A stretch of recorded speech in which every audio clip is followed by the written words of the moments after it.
السلام علیکم ورحمۃ اللہ وبرکاتہ۔ ناظرین، امید ہے کہ آپ بعافیت ہوں گے اور اللہ کرے کہ آپ بعافیت ہوں۔ ناظرین، آپ دیکھ رہے ہیں ہمارا یوٹیوب چینل اسلام کی راہیں۔ اگر آپ چینل پر نئے ہیں تو چینل کو سبسکرائب کریں اور گھنٹی کے بٹن کو ضرور دبائیں تاکہ ہر جانکاری سے بھرا ویڈیو آپ تک پہنچتا رہے۔ ناظرین، آپ کو یہ جاننا چاہیے کہ چیٹی ایک ایسا جانور ہے جو 3 میل کی دوری سے اپنی خوراک کے بارے میں محسوس کر لیتا ہے، اسے احساس ہو جاتا ہے۔ تو اللہ کی قدرت دیکھیے کہ اس چھوٹی سی مخلوق کے اندر اس نے کس غضب کی قوت شامہ رکھی ہے۔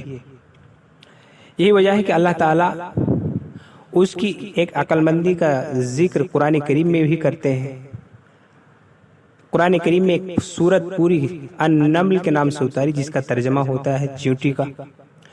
قرآن کریم میں 19ویں آیت پر اللہ تعالیٰ سلیمان علیہ السلام سے چیونٹی کی گفتگو کے بارے میں ایک آیت اتارتے ہیں۔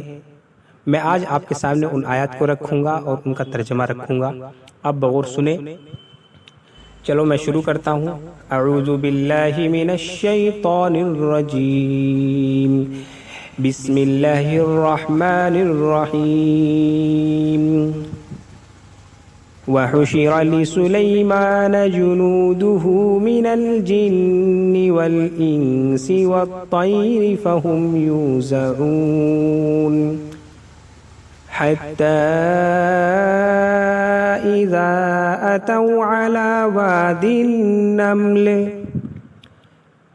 قالت نملة يا أيها النمل ادخلوا مساكنكم لا يحطمنكم سليمان وجنوده وهم لا يشعرون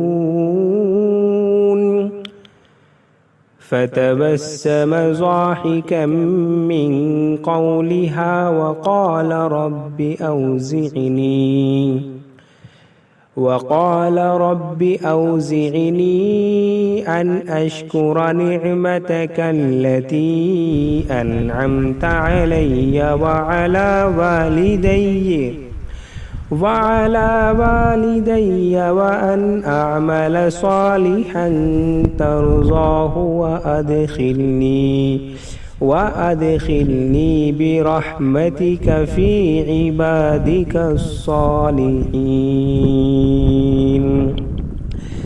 تو ناظرین، یہ تھی قرآن کریم کی آیات جن میں اللہ تعالیٰ نے چیونٹی کے اس قصے کا ذکر فرمایا ہے۔ اب آئیے ہم ان کا ترجمہ سنتے اور دیکھتے ہیں۔ ترجمہ اس طرح ہے: اور جمع کیا گیا سلیمان علیہ السلام کے سامنے ان کے لشکر کو، جناتوں، انسانوں اور پرندوں میں سے، پھر ان کی جماعتیں بنائی گئی، یہاں تک کہ جب وہ چیونٹی کے میدان میں پہنچے تو ایک چیونٹی بولی، اے سب چیونٹیوں اپنے بلوں میں داخل ہو جاؤ، کہیں ایسا نہ ہو کہ سلیمان اور ان کا لشکر تم کو رون ڈالے اور ان کو پتہ بھی نہ چلے۔ تو سلیمان علیہ السلام چیونٹی کی اس بات سے ہنس پڑے اور سلیمان علیہ السلام نے کہا، اے میرے رب، مجھے توفیق عطا کر اس بات کی کہ وہ انعامات جو تو نے مجھ پر اور میرے والد پر برسائے ہیں کہ ان کا میں شکر ادا کروں، اور اس بات کی توفیق عطا کر کہ میں نیک عمل کروں جس سے تو راضی ہو جائے، اور یہ احسان کر کے اپنی رحمت سے تو اپنے نیک بندوں میں مجھے داخل کر دے۔